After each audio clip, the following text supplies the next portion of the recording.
രാജ്യത്തിൻ്റെ ചരിത്രം അത് വക്രീകരിക്കപ്പെടുകയാണ്.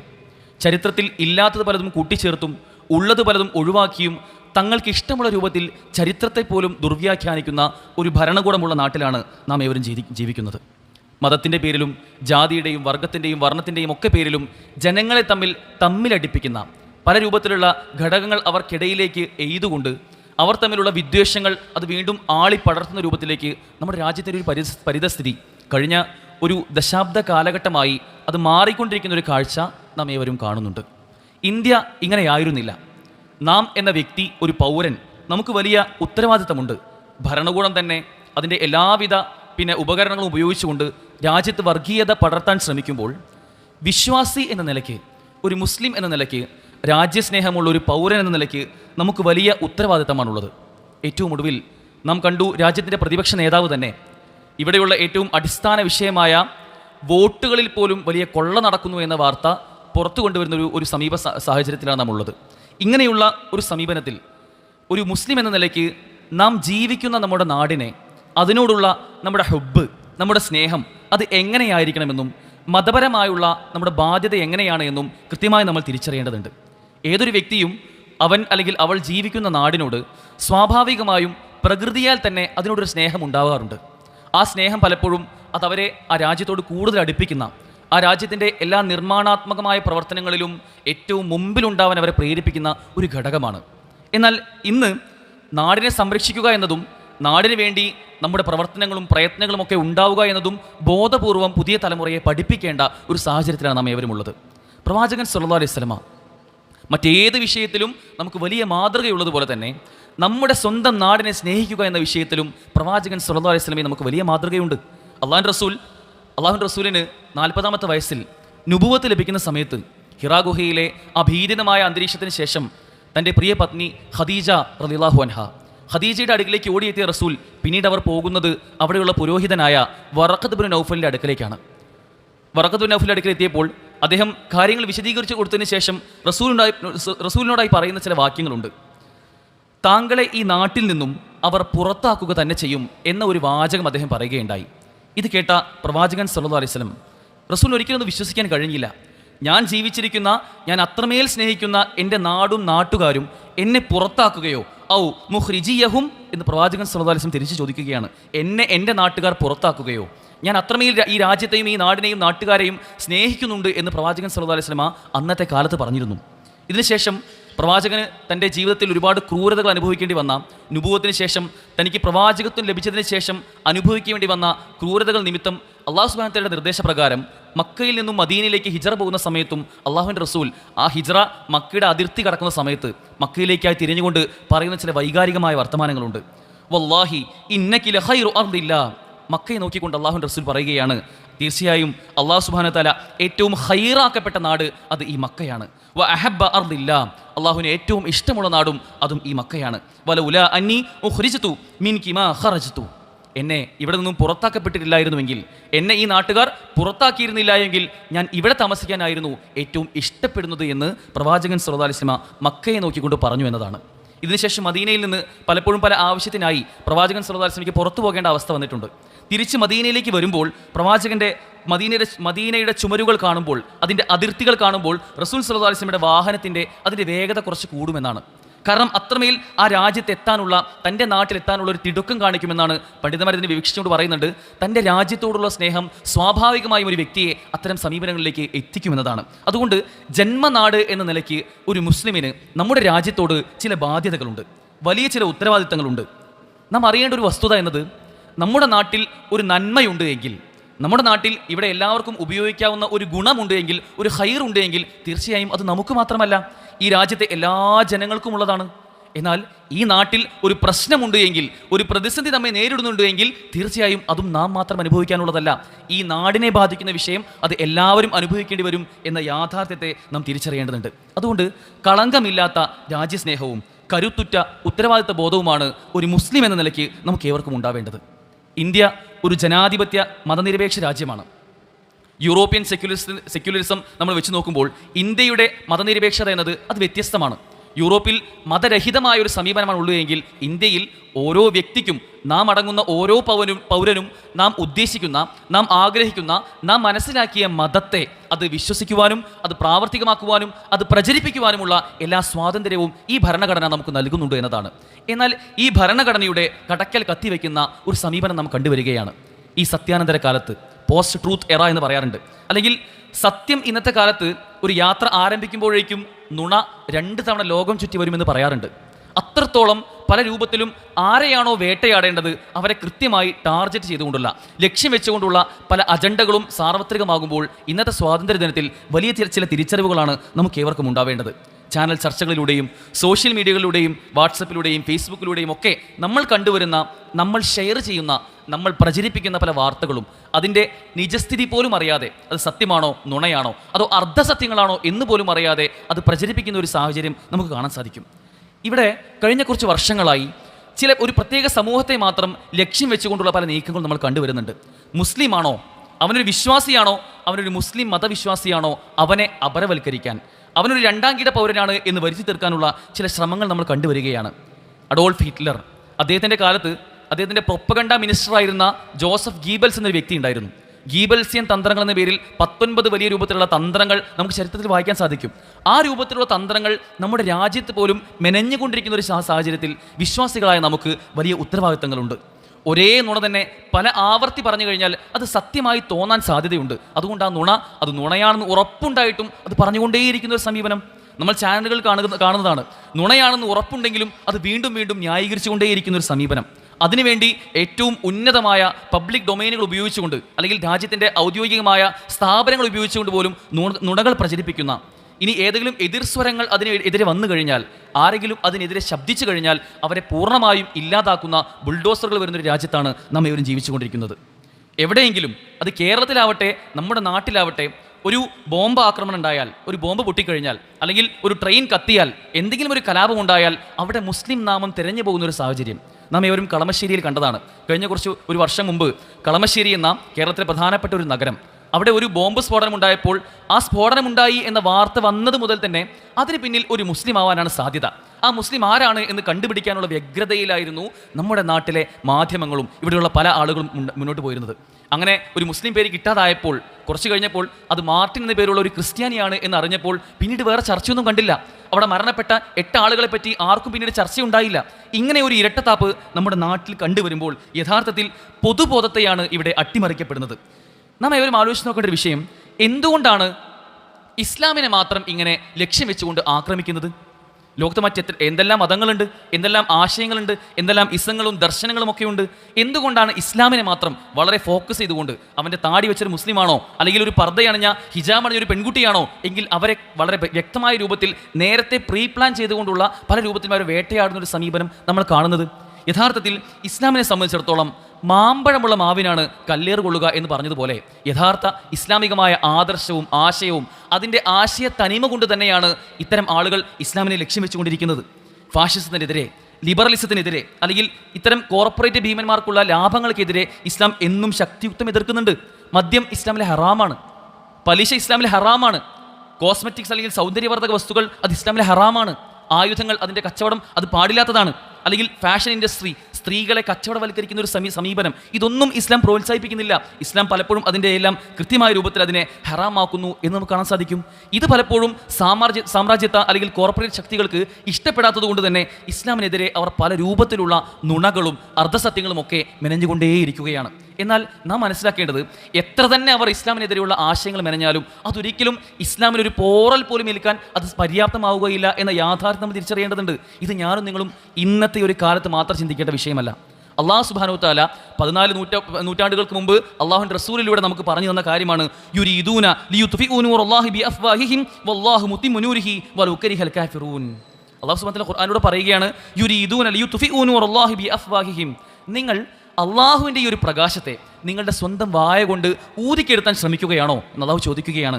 വല്ലാഹു മുത്തിമ്മു നൂരിഹി, അള്ളാഹുവിൻ്റെ പ്രകാശം, ഈ ദീനാകുന്ന, ഈ ഇസ്ലാമാകുന്ന പ്രകാശത്തെ അള്ളാഹു തന്നെ പൂർത്തിയാക്കുന്നതാണ്. വലൗ കരിഹൽ കാഫിറൂൻ, അവിശ്വാസികൾക്ക് അതെത്ര വെറുപ്പുണ്ടാക്കുന്ന കാര്യമാണെങ്കിലും അള്ളാഹു ഈ ദീനിൻ്റെ കാര്യം, ഇതിൻ്റെ സംരക്ഷണം അള്ളാഹു ഏറ്റെടുത്തതാണ് എന്ന് അള്ളാഹു സുബ്ഹാനഹു വ തആല ഖുർആനിലൂടെ പറയുകയാണ്.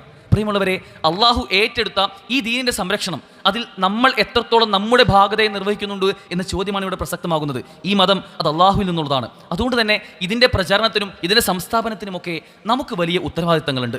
ഒരു മുസ്ലിം എന്ന നിലയ്ക്ക് ഇത്തരമൊരു കലുഷിതമായ സാഹചര്യത്തിൽ, ഒരു പുതിയ സ്വാതന്ത്ര്യ ദിനത്തിൽ നാം ചിന്തിക്കേണ്ട ചില ചിന്തകൾ, ഒന്നാമതായിക്കൊണ്ട് നമുക്ക് ചരിത്രം പഠിക്കാൻ സാധിക്കേണ്ടതുണ്ട്. ഈ രാജ്യത്തിൻ്റെ പൈതൃകത്തെക്കുറിച്ചും ചരിത്രത്തെക്കുറിച്ചും കൃത്യമായ ബോധ്യമുള്ളവരാവണം ഒരു മുസ്ലിം. ഈ രാജ്യത്തെ പൗരൻ എന്ന നിലയ്ക്ക് നമ്മുടെ രാജ്യത്തിൻ്റെ മത, സാമൂഹിക, രാഷ്ട്രീയ ചരിത്രം കൃത്യമായി നമ്മൾ അറിയണം. ഫാഷിസ്റ്റുകൾക്കൊരു അജണ്ടയുണ്ട്. അവരുടെ സമീപനം എന്നത് പാഠപുസ്തകങ്ങളിൽ നിന്ന് പോലും ഉള്ളതും ഇല്ലാത്തതുമൊക്കെ തങ്ങളുടെ ഇഷ്ടാനുസരണം മാറ്റപ്പെടുമ്പോൾ നാം ചിന്തിക്കേണ്ടത്, പണ്ടുകാലത്ത് അറബി കവികൾ പാടിയിരുന്നു,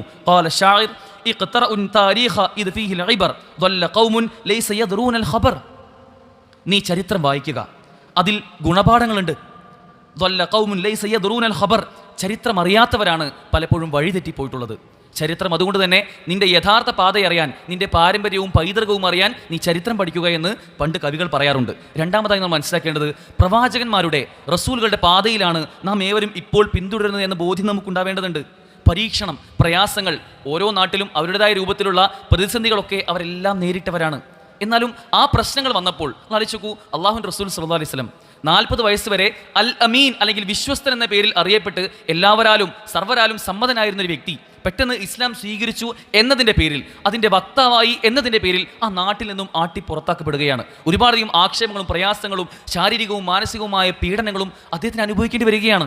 നമ്മൾ ആലോചിച്ച് നോക്കേണ്ടത്, ഞാനും നിങ്ങളുമൊക്കെ ഈ നാട്ടിൽ എന്തെങ്കിലും ചെറിയ പ്രയാസങ്ങൾ അനുഭവിക്കുന്നുണ്ട് എങ്കിൽ അത് നമ്മുടെ മതത്തിൻ്റെ പേരിലാണ് എങ്കിൽ തീർച്ചയായും ഈ മതത്തിൻ്റെ പേരിൽ ഒരുപാട് ആരോപണങ്ങളും പ്രയാസങ്ങളും നമ്മുടെ മുൻഗാമികൾ നേരിട്ട ചരിത്രം നമുക്കുണ്ട്. അവിടെയെല്ലാം അവർ അനുവർത്തിച്ച, അവർ പാലിച്ച ക്ഷമയും സഹനവുമാണ് നമുക്ക് ഏവർക്കും കൈമുതലായി ഉണ്ടാവേണ്ടത്. 2 ഗുണങ്ങൾ ഒരു വ്യക്തിയിലുണ്ടെങ്കിൽ, പ്രവാചകൻ സല്ലല്ലാഹു അലൈഹി വസല്ലം ഒരിക്കൽ സ്വഹാബിയായ അശ്അജ് ഇബ്നു അബ്ദുൽ ഖൈസ് റളിയല്ലാഹു അൻഹുവിനെ വിളിച്ചുകൊണ്ട് പറയുന്നുണ്ട്, നിന്നിൽ 2 ഗുണങ്ങളുണ്ട്.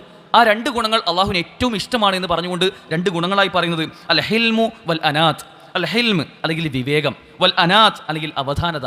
ഈ 2 ഗുണവും നിന്നിൽ എപ്പോഴും ഉണ്ടാവണമെന്ന് അള്ളാഹു റസൂൽ പറയുന്നുണ്ട്. അതുകൊണ്ട് എന്തെങ്കിലും ഒരു വാർത്ത വരുമ്പോഴേക്കും, എന്തെങ്കിലും ഒരു ആരോപണം വരുമ്പോഴേക്കും അതിൻ്റെ പിന്നിൽ വടിയെടുത്ത് കൂടുക എന്നത് ഒരു മുസ്ലിമിന് ചേർന്നതല്ല. നമ്മൾ പരിശോധിക്കേണ്ടത് അത് സത്യമാണോ, നമ്മുടെ ജീവിതം കൊണ്ട് അതിന് മറുപടി കൊടുക്കാൻ നമുക്ക് സാധിക്കുമോ എന്ന ബോധ്യമാണ് നമുക്ക് ഉണ്ടാവേണ്ടത്. മൂന്നാമത്തെ ഒരു ചിന്ത, ഇസ്ലാമിനെ സമൂഹത്തിൽ അടയാളപ്പെടുത്താൻ നമുക്ക് സാധിക്കേണ്ടതുണ്ട്.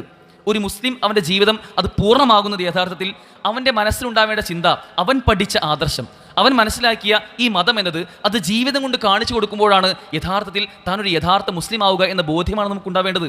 പ്രിയമുള്ളവരെ, നമ്മളെല്ലാവരും നമ്മുടെ ഇടങ്ങളിൽ, നമ്മുടെ വീടുകളിൽ, നമ്മുടെ നാടുകളിൽ, നമ്മുടെ ജോലി സ്ഥലങ്ങളിൽ ഞാനും നിങ്ങളുമൊക്കെ ഇസ്ലാമിൻ്റെ വക്താക്കളാണ്.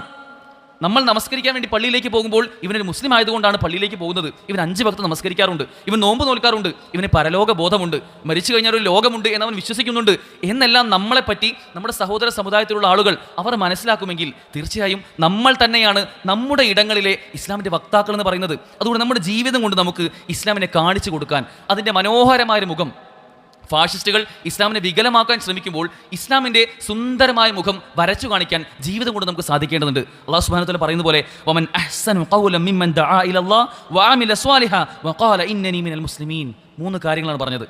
വമൻ അഹ്സനു ഖൗലൻ മിമ്മൻ ദആ ഇലല്ലാഹ്, അള്ളാഹുവിനെ കുറിച്ച് ഇതിനേക്കാൾ നല്ലത് പറയാൻ ആർക്കാണ് സാധിക്കുക?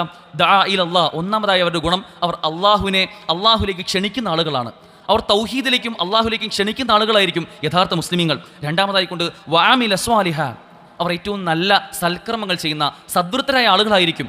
നമ്മൾ ആലോചിച്ച് നോക്കേണ്ടത്, നമ്മുടെ പുഞ്ചിരി പോലും മറ്റൊരു വ്യക്തിക്ക് ഇസ്ലാമിനെ മനസ്സിലാക്കാൻ സാധിക്കുന്ന ഒരു കാര്യമാണെങ്കിൽ തീർച്ചയായും ആ രൂപത്തിൽ ഇസ്ലാമിനെ എവിടെയെല്ലാം വരച്ച് കാണിക്കാൻ കഴിയുമോ ആ രൂപത്തിൽ ഓരോ കൃത്യമായ സുന്നത്തുകളും പാലിച്ചുകൊണ്ട് നമ്മുടേതായ ഇടങ്ങളിൽ ഇസ്ലാമിൻ്റെ വക്താക്കളായി മാറാൻ നമുക്ക് സാധിക്കേണ്ടതുണ്ട്. മൂന്നാമതായിക്കൊണ്ട് വഖാല ഇന്നനി മിനൽ മുസ്ലിമീൻ, അത്തരം ആളുകൾ അവർ അഭിമാനത്തോടു കൂടി പരസ്യമായി ധൈര്യസമേതം പ്രഖ്യാപിക്കും, വഖാല ഇന്നനി മിനൽ മുസ്ലിമീൻ, തീർച്ചയായും ഞാൻ മുസ്ലിമീങ്ങളിൽ പെട്ടവനാണ്, ഞാനൊരു മുസ്ലിമാണ് എന്ന് അഭിമാനബോധത്തോടു കൂടി പറയാൻ അത്തരം ആളുകൾക്ക് സാധിക്കുമെന്നാളാണ്.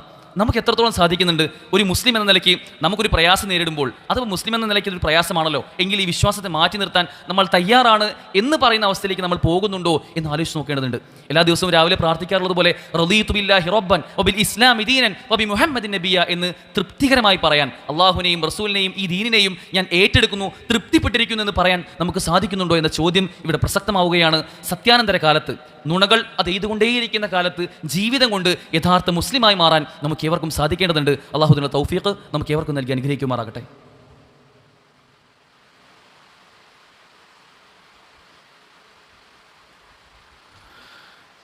അൽഹംദുലില്ലാഹ് വസ്സലാത്തു വസ്സലാമു അലാ റസൂലില്ലാഹ് വഅലാ ആലിഹി വസഹബിഹി അജ്മഈൻ അമ്മാ ബഅദ്.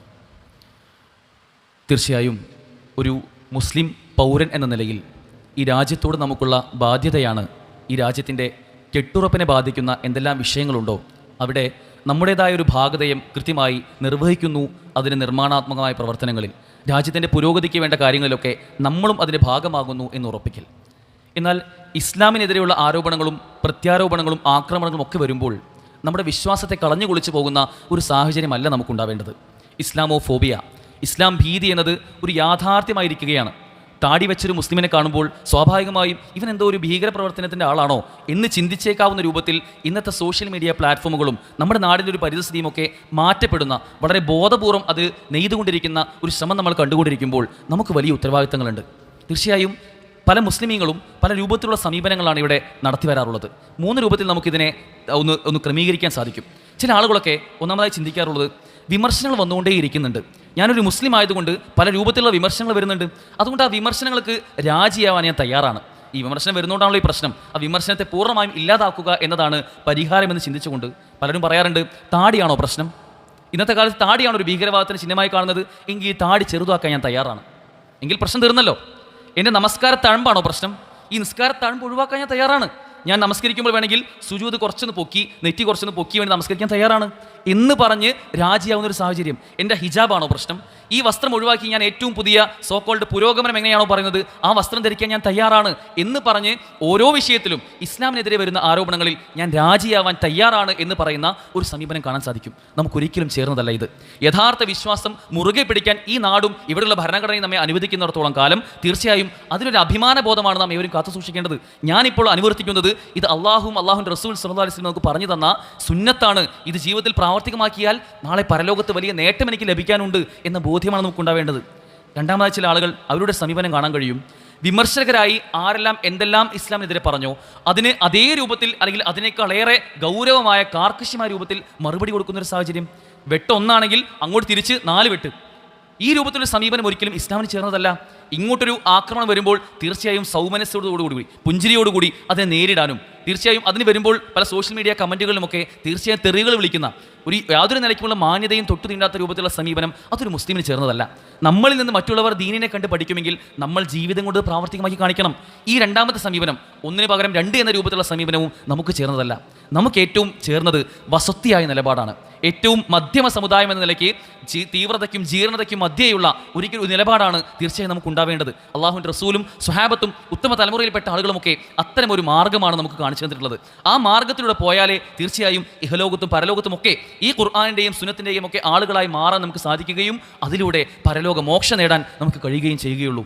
പ്രിയമുള്ളവരെ, ഇവിടെ ഈ രാജ്യത്ത് ജീവിക്കാൻ വലിയ പ്രയാസങ്ങൾ നേരിടുന്ന ഒരു സാഹചര്യം ഉണ്ടെങ്കിൽ പോലും ഇതിപ്പോൾ പറയാൻ കാരണം ഒരുപക്ഷെ രാജ്യത്തിൻ്റെ ഒരു പരിതസ്ഥിതി ഇപ്പോൾ മുന്നോട്ട് പോകുന്ന പോക്ക് പോയി കഴിഞ്ഞാൽ അത് കുറച്ചു കാലം കഴിയുമ്പോൾ വീണ്ടും വർദ്ധിച്ചു വരാനുള്ള സാഹചര്യമാണ് കാണുന്നത്.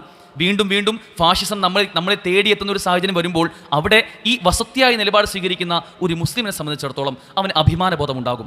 നാളെ പരലോകത്തെക്കുറിച്ചുള്ള ഭയത്തോടുകൂടി ജീവിക്കുന്ന ഇസ്ലാമിൻ്റെ എല്ലാവിധ തത്വങ്ങളും കൃത്യമായി പാലിക്കുന്ന ഒരു മുസ്ലിമിനെ സംബന്ധിച്ചിടത്തോളം അവന് നിർഭയത്വം ഉണ്ടാകും, അവന് സ്വാതന്ത്ര്യം ഉണ്ടാകും. അത്തരം ഒരു ചിന്താഗതിയാണ് നമ്മെ നയിക്കേണ്ടത്. രാജ്യത്തിൻ്റെ കെട്ടുറപ്പിനെ ബാധിക്കുന്ന എല്ലാ വിഷയങ്ങളിലും കൃത്യമായി ഇടപെടാൻ നമുക്ക് സാധിക്കേണ്ടതുണ്ട്. നിരാശയല്ല നമുക്കുണ്ടാവേണ്ടത്. ഈ നാട് ഇങ്ങനെയായി അതപ്പതിച്ചു കഴിഞ്ഞു, മോശമായി കഴിഞ്ഞു എന്ന് ചിന്തിക്കുന്ന, അതിൽ പരിതപിക്കുന്ന, നിരാശപ്പെടുന്ന ആളുകളായി നമ്മൾ മാറാൻ പാടില്ല. മറിച്ച് അവിടെ കൃത്യമായ ചോദ്യങ്ങൾ ചോദിച്ചുകൊണ്ട് പ്രതികരണം രേഖപ്പെടുത്തിക്കൊണ്ടൊക്കെ നമ്മുടേതായ സമീപനം നമ്മൾ ഊട്ടിയുറപ്പിക്കാൻ നമുക്ക് സാധിക്കേണ്ടതുണ്ട്. നിർഭയത്വവും സമാധാനവും ഒക്കെ നമ്മുടെ നാട്ടിൽ വീണ്ടും കളിയാടേണ്ടതുണ്ട്. അതിന് നമ്മുടേതായ ശ്രമം നമ്മൾ നടത്തുക. അള്ളാഹു അതിനുള്ള തൗഫീഖ് നമുക്ക് ഏവർക്കും നൽകി അനുഗ്രഹിക്കുമാറാകട്ടെ. നമ്മുടെ നാട് അത് വീണ്ടും ഏറ്റവും മനോഹരമായി നമ്മൾ എങ്ങനെയാണോ ഇത്രയും കാലം ജീവിച്ചു വന്നത് അതുപോലെ മതത്തെ കൃത്യമായി ആചരിക്കാനും പ്രാക്ടീസ് ചെയ്യാനും പ്രചരിപ്പിക്കാനും ഒക്കെ സാധിക്കുന്ന രൂപത്തിൽ നമ്മുടെ നാടിനെ നിർഭയത്വവും സമാധാനവും ഉള്ളതാക്കി അള്ളാഹു പരിവർത്തിക്കുമാറാകട്ടെ.